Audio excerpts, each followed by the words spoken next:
दोस्तों, आज की कहानी है मुझे छोड़ दो दरिंदों। मेरे घर वाले मेरा इंतज़ार करते होंगे। कहानी पसंद आए तो वीडियो को लाइक और सब्सक्राइब जरूर करना। इधर उधर देखकर मालविका ने पार्टी में आए अन्य लोगों का जायजा लेने का यत्न किया था, पर कोई परिचित चेहरा नजर नहीं आया था। अरे मौली, तुम यहाँ? तभी पीछे से किसी का परिचित स्वर सुनकर उसने पलटकर देखा तो सामने नमन खड़ा मुस्कुरा रहा था। यही प्रश्न मैं तुमसे भी कर सकती हूँ, तुम यहाँ क्या कर रहे हो? मालविका मुस्कुराती थी। बोर हो रहा हूँ और क्या। सच कहूँ तो इस तरह की पार्टियों में मेरी कोई रुचि नहीं है। नमन ने उत्तर दिया था। ऐसा है तो पार्टी में आए ही क्यों हो? आया नहीं हूँ, लाया गया हूँ। सेठ रणबीर मेरे चाचा जी हैं। उनका निमंत्रण मिलने के बाद पार्टी में न आने से बड़ा अपराध कोई नहीं हो सकता। नमन मुस्कुराया था। वही हाल मेरा भी है। पर छोड़ो यह सब, बताओ जीवन कैसा चल रहा है? कुछ विशेष नहीं है बताने को। तुम्हारी ही तरह बैंक में अफसर हूँ। पूरा दिन यूं ही बीत जाता है। सप्ताहांत में थोड़ा बहुत रंगमंच पर अभिनय कर लेता हूँ। हम कुछ मित्रों ने मिलकर नाट्य क्लब बना लिया है। यह तो शुभ समाचार है कि तुम कॉलेज के दिनों के कार्यकलापों के लिए अब भी समय निकाल लेते हो। कभी हमें भी बुलाओ अपने नाटक दिखाने के लिए। क्यों नहीं, हमारा एक नाटक शीघ्र ही मंचित होने वाला है। आमंत्रण मिले तो आना अवश्य। आजकल मेरे अधिकतर मित्र फिल्म या डिस्को में रुचि लेते हैं। नाटकों से वे दूर ही भागते हैं, पर तुम उन सब से अलग हो। तभी नमन का कोई परिचित उसे पकड़कर ले गया था और उतनी ही तेजी से हाथ में बियर का गिलास थामे रोमी उसकी ओर आया था। कौन था वह? रोमी ने तीखे स्वर में प्रश्न किया था। किसकी बात कर रहे हो तुम? वही जिससे बहुत घुल मिल कर बात कर रही थी तुम। अच्छा, वह नमन है। कॉलेज में मेरा सहपाठी था और अब मेरी ही तरह बैंक की एक अन्य शाखा में कार्यरत है। मेरा अच्छा मित्र है। मालविका ने उत्तर दिया था। तुमसे कितनी बार कहा है कि इन टूट पूंजियों को मुंह मत लगाना करो। तुम अब केवल एक मध्यवर्गीय परिवार की युवती नहीं, बल्कि मेरे जैसे जाने माने उद्योगपति की महिला मित्र हो। मैं नहीं चाहता कि तुम अब अपने पुराने मित्रों से कोई भी संबंध रखो। रोमी गुर्राया था। उसका तीखा स्वर सुनकर मालविका स्तंभ रह गई थी। वह चित्र लिखित सी पार्टी में भाग लेती रही थी, पर मन ही मन सहमी हुई थी। यह सच था कि वह एक मध्यवर्गीय परिवार से संबंधित थी, जबकि रोमी एक जाने माने उद्योगपति परिवार से था। मर्सिडीज, BMW जैसी गाड़ियों में घूमने वाले और 5 सितारा होटल में उसे ले जाने वाले रोमी से मालविका बेहद प्रभावित थी और कोई उसकी नजरों में ठहरता ही नहीं था। मौली उर्फ मालविका का परिवार बहुत अमीर न होने पर भी खासा प्रतिष्ठित था। पिता जाने माने चिकित्सक थे, पर पैसा कमाने को उन्होंने अपना ध्येय कभी नहीं बनाया। अपनी संतान में भी उन्होंने वैसे ही संस्कार डालने का यत्न किया था, पर मौली रोमी की चकाचौंधपूर्ण जिंदगी से कुछ इस तरह प्रभावित थी कि किसी के समझाने बुझाने का उस पर कोई असर नहीं होता था।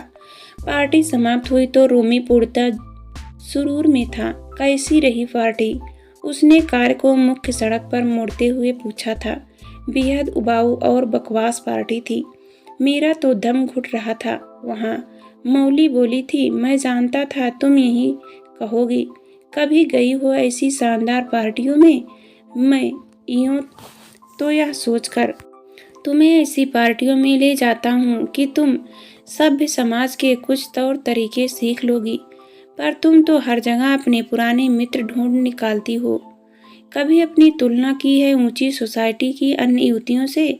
माना कुदरत ने सौंदर्य दिया है, पर ढंग से सजना संवरना तो सीखना ही पड़ता है। अपनी पोशाक पर कभी दृष्टि डाली है तुमने? महेंद्र बाबू की बेटी सुहानी पूछ बैठी कि तुम किस डिजाइनर की बनी पोशाक पहने हुए हो, तो मैं तो शर्म से पानी पानी हो गया। रोमी धारा प्रवाह बोले जा रहा था, बस या और कुछ। रोमी के चुप होते ही मौली चीखी थी, तुम और तुम्हारा 5 सितारा कल्चर, मेरा दम घुटता है वहाँ। भूल मेरी थी जो मैं तुम्हारे साथ पार्टी में चली आई। मुझे नहीं चाहिए यह चमक धमक और तुम्हारे साथ इन बड़ी गाड़ियों में घूमना। ठीक कहा तुमने, तुम्हारी औकात ही नहीं है ऊंचे लोगों के बीच उठने बैठने की या मेरे साथ महंगी कार में घूमने की। चलो उतरो इसी समय। रोमी ने झटके से कार रोक दी थी। मौली को काटो तो खून नहीं। उसने घर से 15 किलोमीटर दूर निर्जन सड़क और रात के 12 बजे का समय कहाँ जाएगी वह?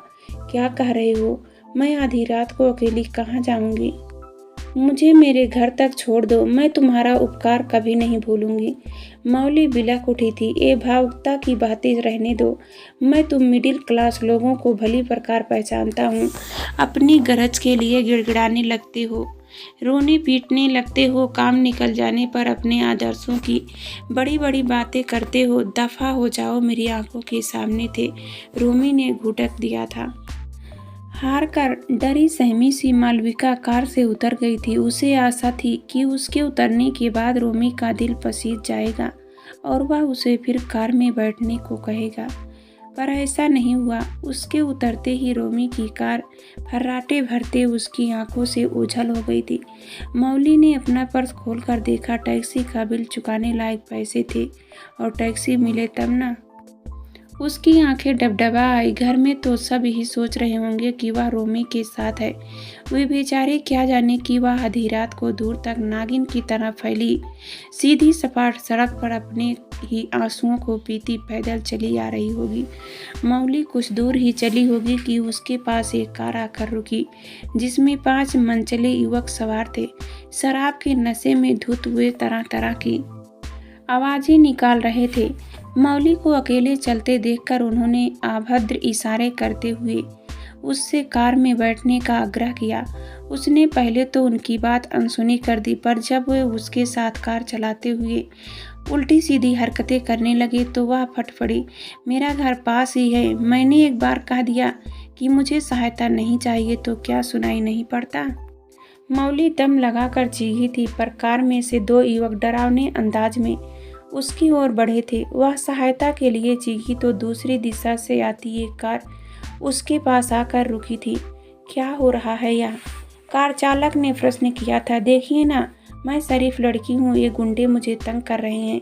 मौली बोली थी, शरीफ हूँ। शरीफ लड़कियाँ आधी रात को यूँ सड़क पर नहीं घूमती। कार चालक हिकारत से बोला था, और तुम लोग जाते हो यहाँ से या बुलाऊं पुलिस को? उसने ओको को धमकाया तो वह भाग खड़ी हुई। कृपया मुझे मेरे घर तक छोड़ दीजिए।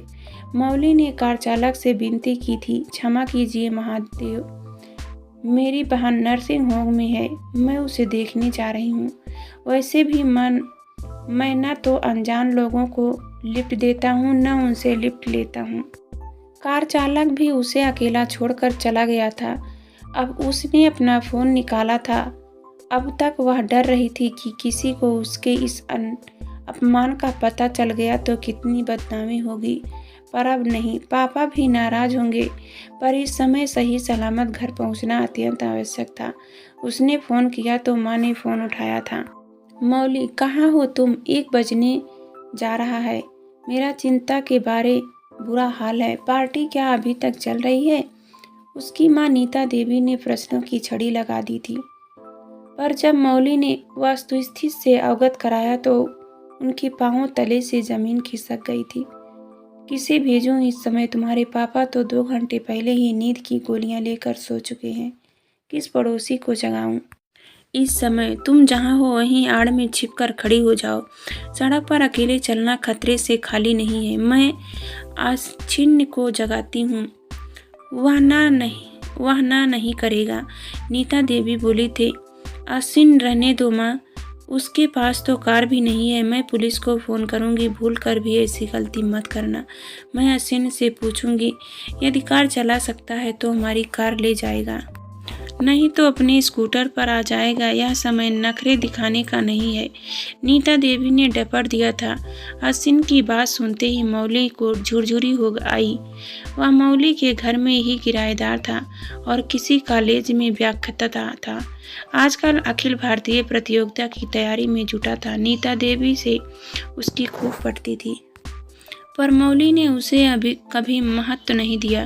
प्रारंभ में उसने मौली से बातचीत करने का प्रयत्न किया था, पर उसकी बेरुखी देखकर उसने भी उससे किनारा कर लिया था। इस समय आधी रात को उससे मदद मांगना मौली को अजीब सा लग रहा था।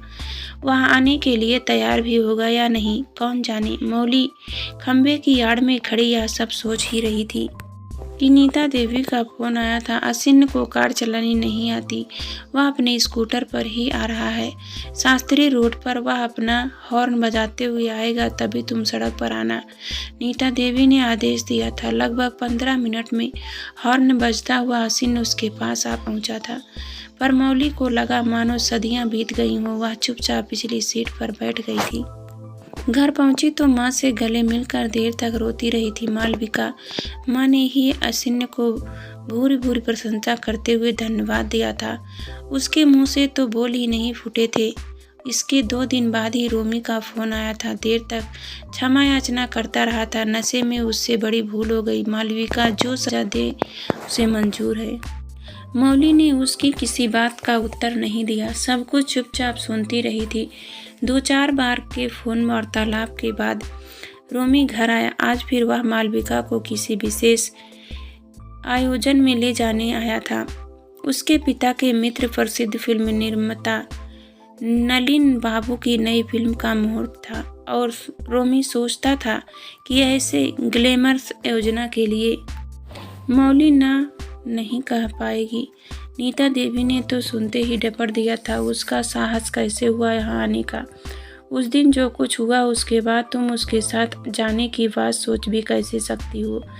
जाने दो माँ, उस दिन रोमी नशे में था। बार बार थोड़े ही ऐसा करेगा। मैं तैयार होकर आती हूँ। मालविका उठकर अंदर गई थी। कुछ ही क्षणों से बाहर से शोर उभरा था। किसी की समझ में नहीं आया कि क्या हुआ, पर मालविका के घर के सामने खड़ी रोमी की मर्सिडीज कार धूं धूं कर जल रही थी। आसपास के घरों के लोग घबरा गए थे। कुछ ही क्षणों में अग्निशामक दस्ता आ पहुंचा था। लोगों ने आग बुझाने के लिए पानी डालने का प्रयत्न भी किया था। वैसे कैसे लगी यह आग? जितने मुंह उतनी बातें। कोई भी किसी निर्णय पर नहीं पहुंच पा रहा था। हैरान परेशान रोमी अधजली कार लेकर जा चुका था। तभी नीता देवी की नज़र मालविका पर पड़ी थी। उसके चेहरे पर अजीब संतुष्टि की भाव थी। उन्होंने अपनी नजरें झुका ली, मानो बिना कहे ही सब समझ गई हो।